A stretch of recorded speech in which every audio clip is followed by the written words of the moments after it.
Admissions in higher ed is stuck. Outdated tools and rigid processes slow institutions down, making it harder to truly connect with today's students. But Brittany at the College of Albemarle shows that there's a better way. At College of the Albemarle, we're always looking for new ways to better serve our students. Let's face it, though, life doesn't always fit into a 9-to-5 schedule. That's why we've been so excited about the AI tools we get to use through our CRM, Element 451. This makes connecting to COA easier than ever. We're working on Bolt AI Assistance, Bolt Discovery, and these are tools designed to give students access to COA resources and information anytime, day or night. Got a question about admissions? Need help exploring programs? Looking for resources? These tools are like having COA staff at your fingertips, ready to help whenever it's convenient for you. Your prospective students get the information they need when they need it, and your team saves time. Visit element451.com to see how AI can help you simplify your admissions process to stay focused on what really matters, your students. Welcome to AI for You. Today's use case is about making the most of your existing content.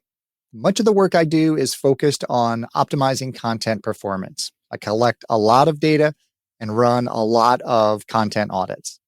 And I used to spend hours going through all of the data to find the insights. Now I use AI to help with that process.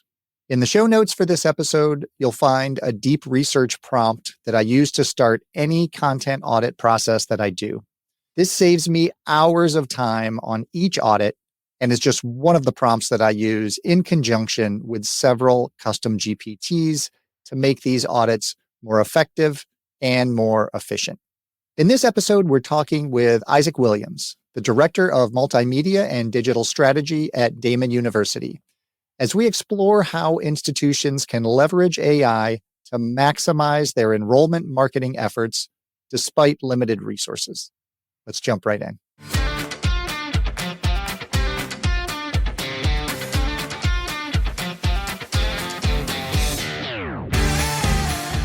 Welcome to AI for You, the go-to podcast for higher ed professionals looking to integrate AI into their daily work. I'm your host, Brian Piper, the Director of Content Strategy and Assessment at the University of Rochester.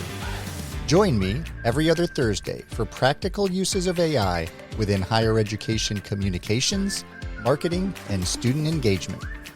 We'll focus on ways to quickly integrate AI into your teams to increase your efficiency and effectiveness and help you optimize your workflows and processes. I'll interview experts and feature relevant use cases with the goal that every episode gives you at least one thing you can take away and start leveraging in your job today. AI for You is a part of the Enrollify Network, a robust collection of podcasts designed to help higher education professionals like you grow. Explore our other shows at enrollify.org. Enrollify is made possible by Element 451, the next generation AI student engagement platform helping institutions create meaningful and personalized interactions with students. Learn more at element451.com.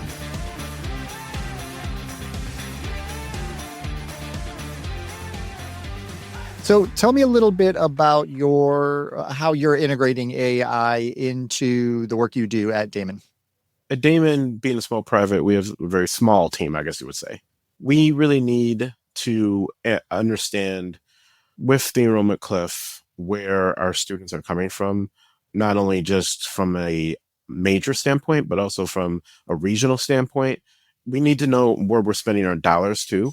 So how I personally break down our advertising is I usually do it by regions. Now, being in the Buffalo region, most of our advertising budget is going to be in that area.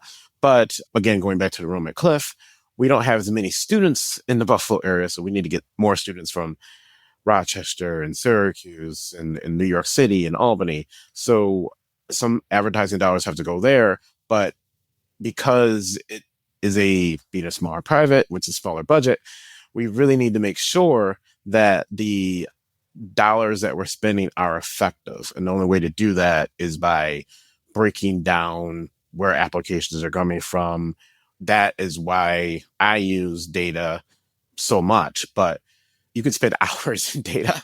So AI is my tool to help funnel all that down and make it go a lot quicker. It's basically allows me to, when we don't have as many hands to do that, have multiple virtual hands helping us synthesize that data.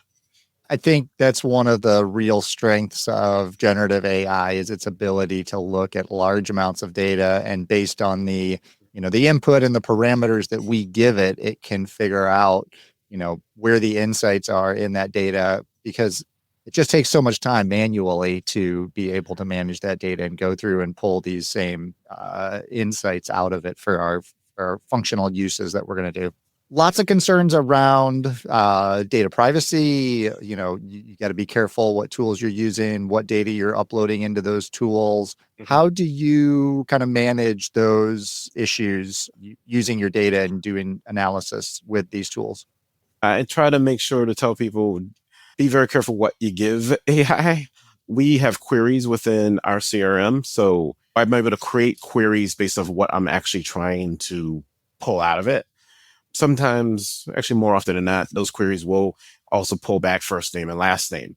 I always scrub that out before I put anything into ChatGPT just because it's not necessary. What I'll end up doing is I'll create another column usually and then have some type of ID code for it. So each name will have and not given to the AI, but I know has 1, 2, 3, 4, 5, 6, 7. So then when I put it in there, then I'm like, oh, I can retrace it back to row 6 or row 8. This is what this field is associated with. It's just important not to, no addresses, no phone numbers, just what I'm looking to do. But you have to cut that out before you give it to Chat, GPT or Grok or Gemini, whatever you're using. That does take time, but it's a lot less time, basically. So I like to consider it my first job was in food service, and we did a lot of prep. With AI, there still is a lot of prep. So that is what I normally do. Yep. And that de-identification process is critical to understand. And I think that's one of the keys for we need to keep educating the people who are going to be using these tools. We need to keep raising awareness of the capabilities of these tools. And we have so much data in higher ed. It's just, overwhelming to try to figure out what we need to be looking at and what we need to be measuring. And these tools are great. If you give it the problem you're trying to solve, it can help you figure out what information to look at. And then you just have to make sure that when you're providing that data that you're not including anything that you shouldn't. So tell me a little bit about your AI journey. Did you jump right on board with this? Were you an early adopter? Did you kind of come to a realization at some point that this could really help you out in the work you do? I was just at a summit here on campus, and one of the students presented. The presentation was on fanboy and fangirling. And I was like, what does that mean? I actually knew what it meant, but sort of. And I was like, what are you talking about? But she emphasized that her love for science was based off of her fanboying for Marvel and these type of characters. So for me, I've always been intrigued with dystopian societies and worlds and all these things, and love all the different movies that have featured AI, from AI to iRobot to Minority Report. I'm fascinated with the idea of it anyways, and I do believe AI in general is going to be so impactful in expanding what the human race basically can do going forward, not even on this planet, but outside of this planet. ChatGPT was the first one, and it's like, what is this? And I want to use this. And I tried it out a couple years ago and just kind of played around with it, but I wasn't really using it for anything I was doing here yet. It was more how I used it is that it helped elaborate on answers that I might have on certain topics and certain things like that. But then I went to a couple conferences in the higher ed space and outside of the higher ed space. And every time AI is on the conference list or somewhere, I like to go and see a session because I want to know what are you doing with it? And I just started pulling things from what other people have been doing. Oh, you can do this. Oh, you can do that. And then I'm like, okay, I can incorporate this. I can incorporate that. I always say that anytime I go to a conference, that first thing I want to do is You can't do everything because there's too much you learn. But if there's 3 or 5 things, usually you can get to 3 that you can take back and you can modify what you're doing to make you be better at your job performance, then you should do that. So it was pretty seamless for me to just like, okay, I'm in. And then eventually over the last year and a half, 2 years, data, how can I make this faster? Because I got to a point where I would spend a whole day.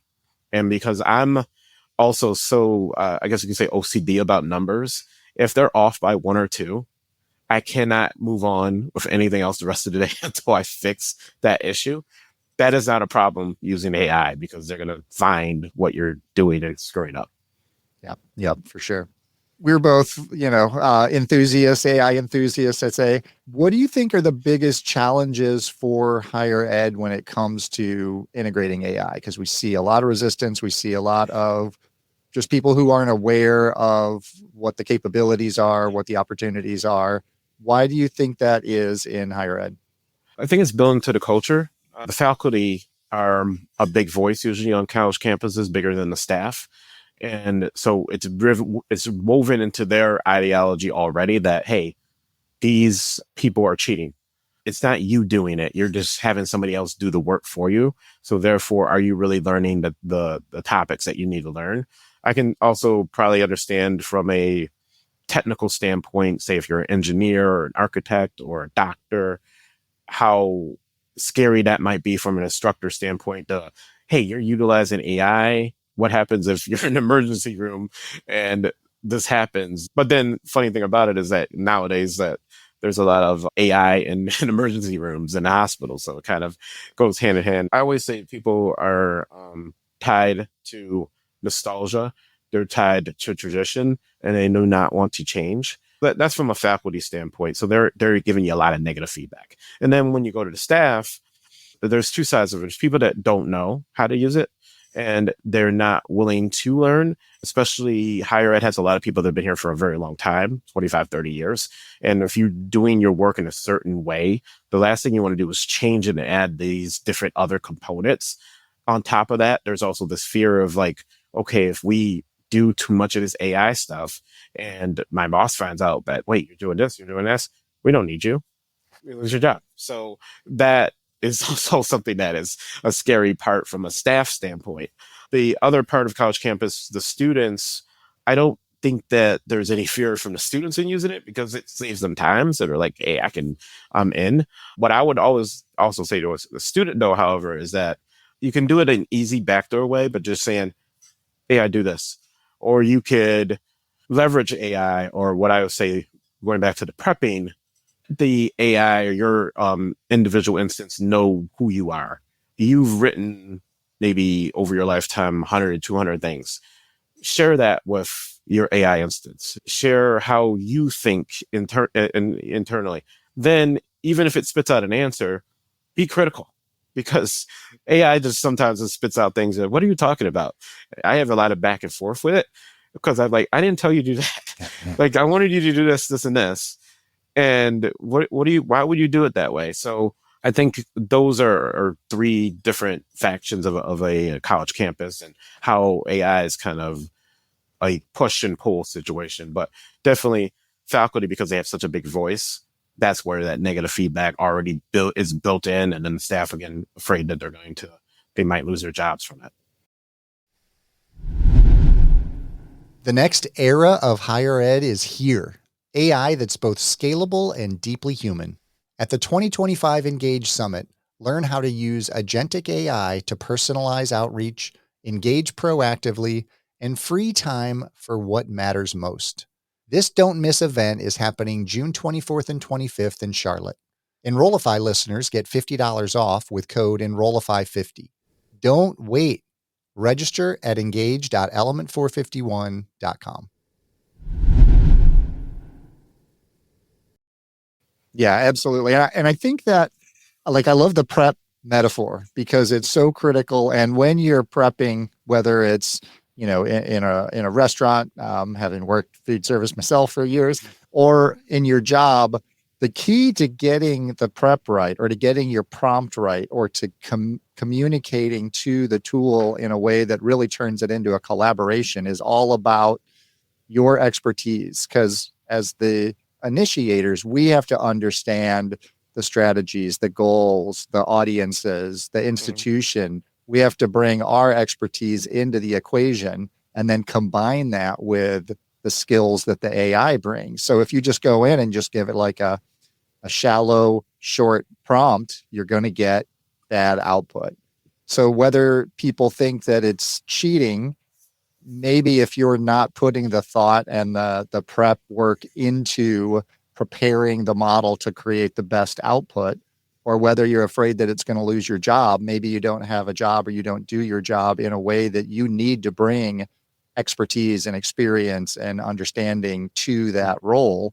And I think those are, if you work in those two areas, I think you need to be careful about there is a potential for AI to replace you. But if you're a strategic thinker, if you're a creative thinker, if you work well with people, if you understand strategies and goals, then I think that you're a value add, and that collaborating with AI is just going to make you more effective and more efficient. Exactly. You go to a lot of events, speaking at different conferences and things like that. What advice do you have for people at other institutions who are just starting with AI and don't know like where to begin? It always goes back to, if you don't know where to begin and you're feeling overwhelmed by something, that you might need to peel it back a bit. I wouldn't even go in and say, oh, we're going to start using this. It's more of like trying to find the gaps in your workflow, or the gaps in what is causing you strife as a team, as an individual, and write that down on a piece of paper. Like, get out, go old fashioned, pen, piece of paper. What is causing me issues? Maybe do it all individually and then come together as a team, and then go out and get a whiteboard and put it all out there and have a conversation, a collaboration, saying, what would be great if, and usually always with institutions or in business or whatever, it's always like, we need to hire somebody else, or we need an hire 2 or 3 more people. And then you look and you're like, oh, wait, maybe we don't need to do that. Maybe we have this tool here that can fill in this gap, this gap, this gap. Once you have an understanding, a plan in place, of written down, this is what we're going to use AI for, then you can start. Then I would start with one thing. Don't do 3, 4, 5 things. Do one thing. See how it feels, and have feedback. Are we liking this? Is this doing what we needed to do? Is everybody on board? Okay, let's add another thing. Let's add another thing. Again, people think AI is replacing you. It's not. The AI is replacing you. It's making you better. Now you're able to do way more things. Like, from my desk is like, you're like, how did you do all that data? And you're able to do all this other, because I'm using AI to help enhance my ability to put out as much output as possible to help us achieve our goals. So we're not all usually what we call stressed out from all the stuff that we have to do, particularly in higher ed, because being in a college, it's a lot, whether you're in enrollment or you're in IT or you're in marketing. And again, like I said before, we're a small team here at Damon. So anything I can do to help us with time, give us more time to do other things, I'm willing to do. Yeah. And I think that's a critical like process that you outline, like going through and identifying problem areas and barriers and roadblocks, or things that are taking a lot of your time, and just putting those out there and saying, these are all opportunities. For every time you run into something that is, repetitive or data focused, or, needs more like brainstorming, more ideas, those are all opportunities for AI. And if you just pick one of those that is like the biggest time suck, then you can figure out how to automate part of that. And then it's very easy to measure, here's how long it took us to do this before AI. Yes. Here's how long it took us to do this after AI. And those are great case studies you can take to leadership and say, we saved 30% of our time by integrating these tools into this solution. And, with the state of higher ed right now, everyone's looking for efficiencies, and right. Yeah. If you're not doing it, your competitor is going to do it. Absolutely. So, what are some of the more interesting use cases that you've seen of AI, either in higher ed or outside of higher ed, seen or heard of? So I was at a conference and this woman presented, Arianda, Ariadna Jacob, and she's known as Little Miss Jacob on All right. Instagram and X. And she works with Charlie D'Amelio, the TikTok woman. Oh, okay. All I don't right. do a lot of TikTok, so yeah. Basically, what she did was she helps her with finding trending videos. Mm. And then this is the next trend, and we're gonna do a video based off of this, and that's how they end up getting like 1 million people watching their beating the TikTok algorithm. Basically, she basically went in to TikTok. So again, prep went into TikTok, found a thing, looked over things. What is trending? What is coming up? What's happening? Okay, it's this hashtag, this hashtag. They did this video. This is what's in there. Wrote all this down.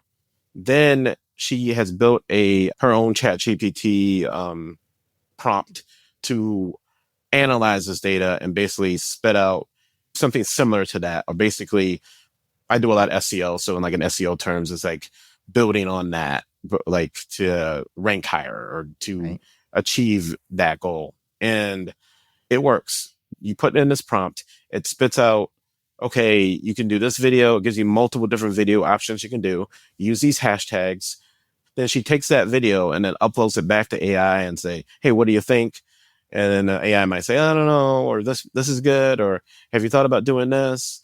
Once they have a finalized video that they think that could work, then they upload it to TikTok. And she's been doing this with businesses. So she's taking businesses that had no TikTok followings at all. And those TikTok businesses, she actually showed physical evidence, had 30,000 views for like a car wash company. I'm like, what? How's that? But it does work. And I thought that was pretty amazing what she was doing with that. Yeah, those predictive modeling capabilities and the trends and research opportunities that AI brings along just to automate all of those processes, spectacular. Mm-hmm.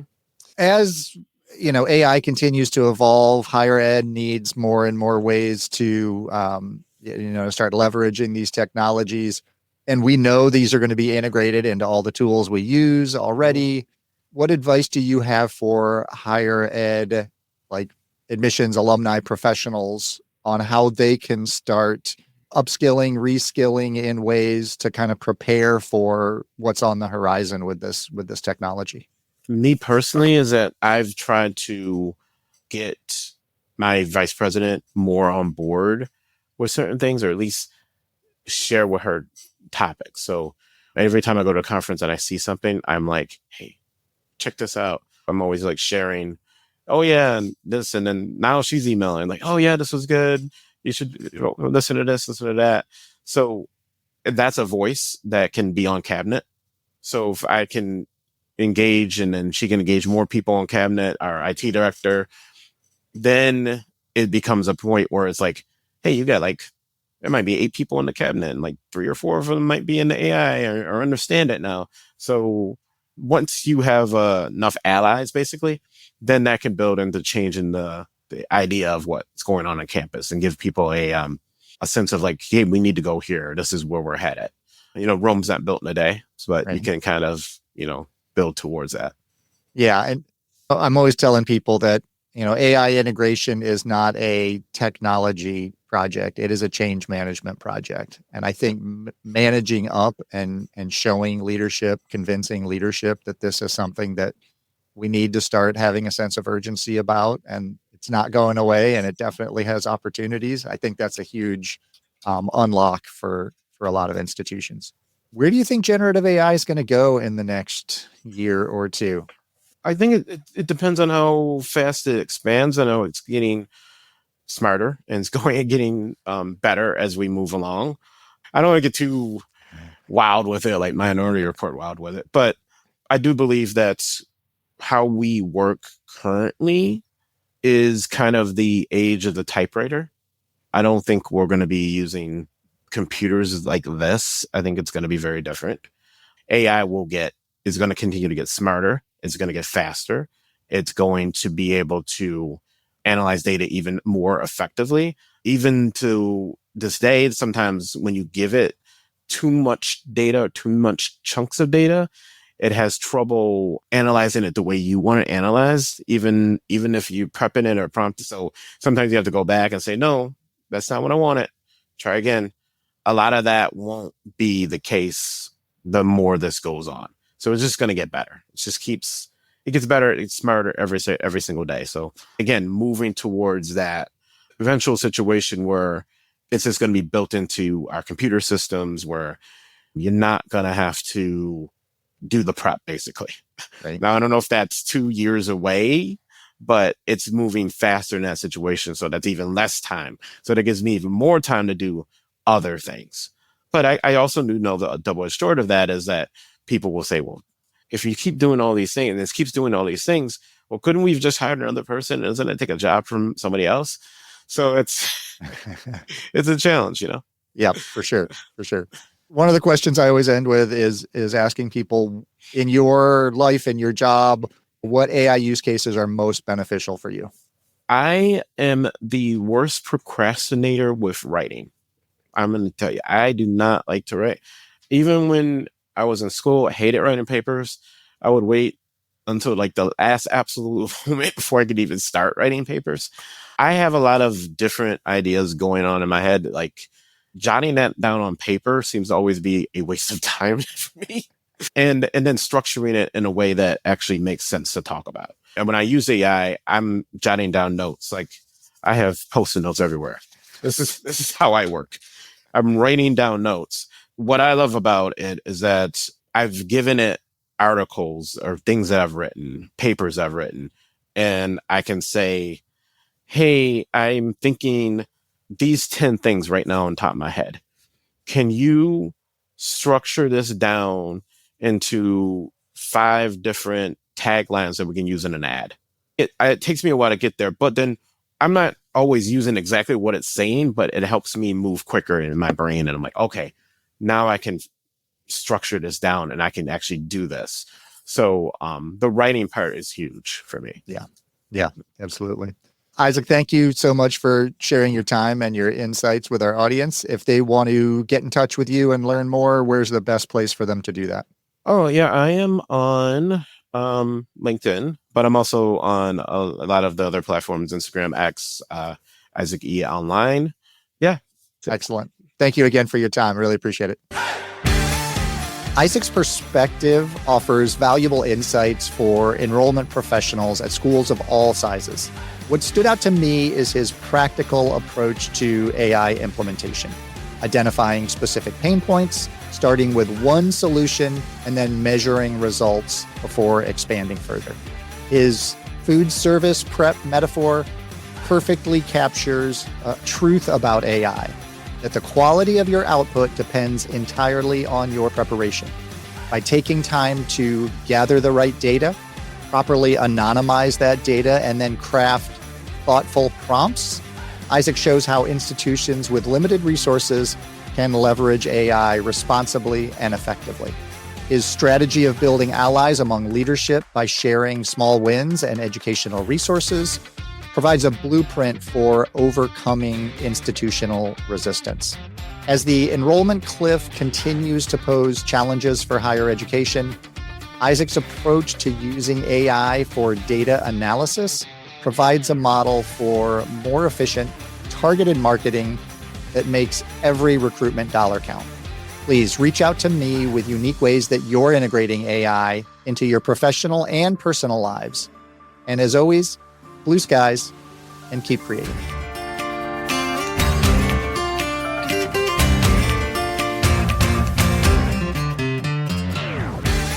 Thank you for listening to another episode of AI for You. I hope you found at least one useful thing you can take away and start adding to your workflows and processes today. Remember, the key to making the most of AI is to keep experimenting, keep learning, and of course, keep creating. AI for You is a part of the Enrollify podcast network. If you like this podcast, chances are you'll like other Enrollify shows too.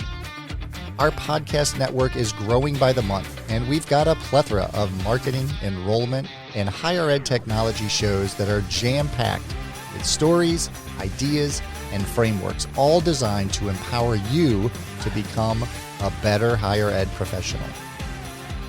Our shows help higher ed professionals find their next big idea and feature a selection of the industry's best as your hosts.